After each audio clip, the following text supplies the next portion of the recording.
5 August 2024 Awami League সরকারের পতন। কিন্তু এর পূর্বের দিনগুলোতে দিনাজপুরের বিরামপুরে আওয়ামীপন্থী ছাড়া অন্যান্য রাজনৈতিক দলের মানুষের জীবন যেন ছিল বিষাদময়। তৃণমূল পর্যায়ের নেতাকর্মীদের নামে নাশকতাসহ নানা মিথ্যা মামলায় জর্জরিত ছিল তাদের জীবন।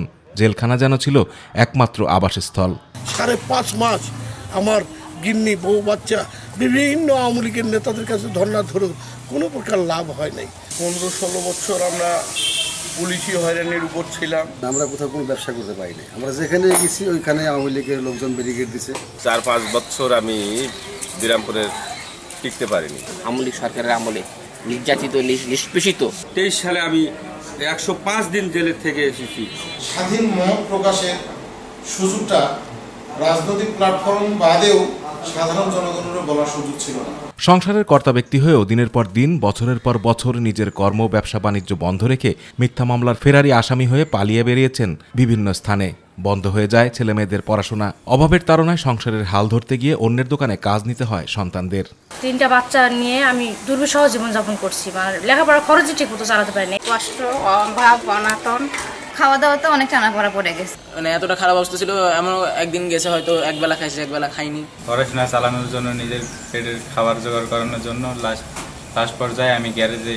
নিজ ঘরবাড়ি, ব্যবসা বাণিজ্য, সংসার নয়, গ্রেপ্তার আতঙ্কে দেউলিয়া হয়ে পথঘাট, বনজঙ্গল ছিল বিএনপি জামাত নেতাদের নিত্যদিনের সঙ্গী। আমাদের এমন কোনো দায়িত্বশীল কর্মী নেই যাদের একাধিক মামলা নেই। আমরা জেল, জুলুম, মামলা, হামলা, বাসা বাড়িতে থাকতে না পারা, পেশাগত দায়িত্ব পালন করতে না পারা। রাজপথে নামেন তাহলে পরে আপনাদেরকে সরাসরি গুলি করা হবে এবং সহযোগিতা তো প্রশ্নই উঠে না, তারা তো কোনো সহযোগিতা করেনি। আমাদের যে ন্যায্য অধিকার আন্দোলন সংগ্রাম করব, একদলীয় শাসন ব্যবস্থা কায়েম করেছে। 5 আগস্টের আগে কখনোই অন্যান্য রাজনৈতিক দলের নেতাকর্মীদের ভাগ্যে জোটেনি পুলিশের আইনি সহায়তা। সমর্থকদের বাড়িতে আসামি গ্রেপ্তার অভিযানের নামে চলেছে অনৈতিক চর্চা। বর্তমানে তা কাটিয়ে উঠতে পুলিশ ও জনতার সুসম্পর্ক তৈরির কথা জানালেন বৈষম্যবিরোধী আন্দোলনের সমন্বয়ক ছাত্ররা। 5 তারিখের পরবর্তী সময় থেকে লড়ে যাচ্ছে জনগণের পক্ষে এবং লড়ে যাবে যতক্ষণ না জনগণের অধিকার প্রতিষ্ঠিত হচ্ছে। বৈষম্যবিরোধী ছাত্র আন্দোলনের দায়িত্ব থাকবে এগুলা বিষয়ে যাতে আবার পুনরাবৃত্তি না হয়, এই জিনিসটা আমরা লক্ষ্য রাখতেছি। রাজনৈতিক নির্যাতন, নিপীড়ন ও বিচারহীনতার সংস্কৃতি থেকে বেরিয়ে আসবে নতুন বাংলাদেশ, এমন প্রত্যাশা সাধারণ মানুষের। আতিকুর রহমান তিতাস, মাই টিভি।